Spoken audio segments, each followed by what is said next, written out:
ألا تعلم أن الله لم ينادي رسوله صلى الله عليه وسلم باسمه المجرد،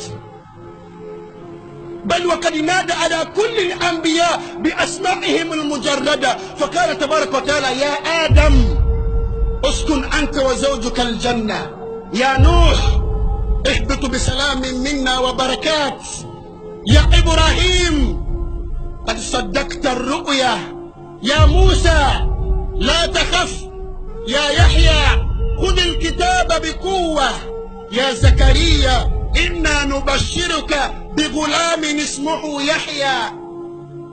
فلما أراد أن ينادى على الحبيب مصطفى صلى الله عليه وسلم قال تبارك وتعالى: يا أيها النبي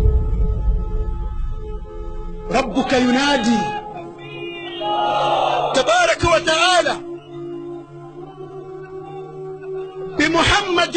بمحبة رسول الله، إن الله لم ينادي رسوله باسمه محمد. والله في كل القرآن من الفاتحة إلى الناس: يا أيها النبي اتق الله ولا تطع الكافرين والمنافقين، يا أيها المزمل قم الليل إلا قليلا، يا أيها المدثر قم فأنذر.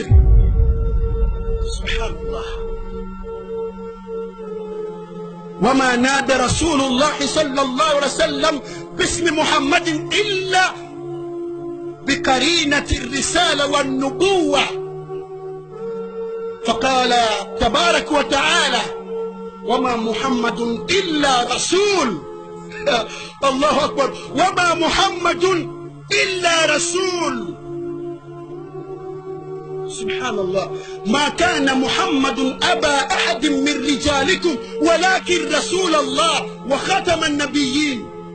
الرسالة والنبوة مع الاسم محمد صلى الله عليه وسلم، لمحبة الله لرسوله صلى الله عليه وسلم.